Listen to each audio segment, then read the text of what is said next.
안녕하세요. 3분 육아 팁 브레인테크 강사 이승훈입니다. 이번 강의는 까다로운 기질의 아이들이 운해형 아이들하고 많이 비슷한 성향을 띠는데 이 까다로운 기질의 아이들하고 운해형 아이들하고 많이 헷갈리는 경우가 있어요. 그래서 이 까다로운 기질의 아이들이라고 전부 운해형이 아니라는 이거에 대해서 설명을 해드리도록 할게요. 우리가 보통 얘기하는 까다로운 기질, 순한 기질, 예민한 기질, 이런 기질의 아이들이 각 뇌 타입마다 나중에 나타나는 성향이 달라요. 마찬가지 까다로운 기질의 아이들도 운해 타입, 잔해 타입에 따라서 추후에 나타나는 성향이 달라지게 돼요. 아이들이 태어나서 36개월 이전에 나타나는 기본적인 성질들을 기질이라고 그러는데, 이 기질 중에서 까다로운 기질의 아이들의 특징이 운해 타입 아이들하고 굉장히 많이 비슷해요. 하지만은 이 잔해 타입 아이들도 까다로운 기질일 수도 있고 운해 타입 아이들도 까다로운 기질일 수가 있어요. 36개월 이전에는 모든 아이들이 자기중심적이에요. 모든 것이 다 자기중심적으로 돌아간다고 생각을 하고 있고, 자기 마음대로 돌아가지 않으면은 그 상황을 굉장히 짜증내야 하고 그 상황을 매우 불편해해요. 그렇기 때문에 이거에 대해서 짜증과 화풀이가 때를 쓰는 이런 것으로 나타날 수가 있고, 또 이 까다로운 기질의 아이들 같은 경우는 양육하기가 처음부터 굉장히 어렵기 때문에 아이한테 많은 스트레스를 주게 돼요. 스트레스로 인해 아이들이 불만이 되고, 이 불만 사항이 그대로 36개월이 지나서도 유지가 되는 경우도 있고, 36개월 이내에 부모가 별다른 조치를 하지 않았으면은 그 현상이 그대로 유지가 되거나 더 심하게 발전을 할 수가 있어요. 근데 36개월 지나서 까다로운 기질의 아이들 행동 방식이 어떻게 보면은 운해 아이들하고 굉장히 많이 비슷해요. 호기심이 많아가지고 이것저것 막 한다든지, 또 충동성이 있다든지, 또 과민, 예민 반응을 보인다든지, 엄마 말을 듣지 않는다든지,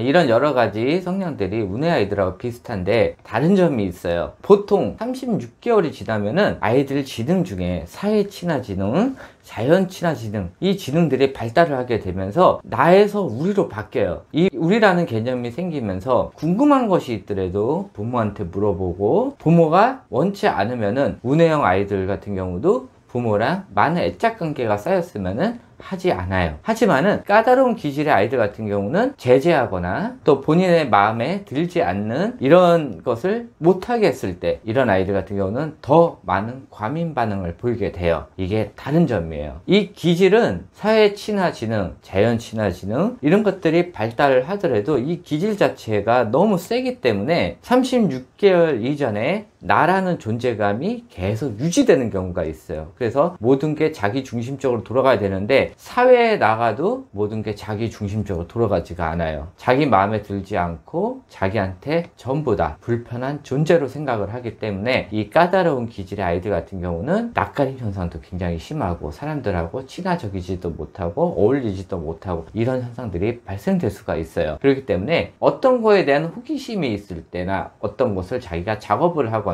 놀고 있을 때 이것들을 보통 자기 혼자 하려고 하는 이런 습성들이 있어요. 그래도 운해 타입 아이들 같은 경우는 누구랑 같이 하거나 이런 거를 같이 즐기기는 하는데, 까다로운 기질의 아이들 같은 경우는 자기만의 공간에 다른 사람이 개입하는 걸 굉장히 싫어해요. 그래서 어떻게 보면은 비슷한 것 같은데 어떻게 보면은 달라요. 그래서 한 가지에 대한 집착, 이런 것들이 까다로운 기질의 아이들이 굉장히 많고, 운해 타입 아이들 같은 경우는 집착보다는 어떤 거에 대한 집중이라고 생각을 하시면 돼요. 약간 달라요. 그래서 36개월 이전에 발견됐던 게 점점 심해진다 하면은 이거는 까다로운 기질이에요. 근데 36개월가 지난 후 여러 가지 아이들의 지능들이 발달함으로써 운해 스타일이 많이 커져서 발생하는 이런 행동 방식, 또 아이들이 운해 성향이 굉장히 강했을 때 부모가 여러 가지 억압이나 아이에게 맞춰주지 않는 이런 행동으로 인해 아이가 변화되는, 또 아이가 그거에 대해서 스트레스를 받고, 이런 양상으로 보이는 까다로운 기질하고 비슷한 타입 같은 경우는 다른 거예요. 그래서 요전 강의에서 한번 얘기했듯이 기질과 뇌 타입은 36개월 전후로 구분을 해서 36개월 이전에 아이한테 나타났던 특징이 계속 이어지면은 기질이라고 생각을 하시고, 36개월 이전에 부모가 어떻게 양육을 했는지에 따라서 아이의 뇌 타입과 같이 합쳐져서 나오는 운해 타입 성향의 특징, 이런 것들은 뇌 타입 특징이에요. 그래서 운해 타입하고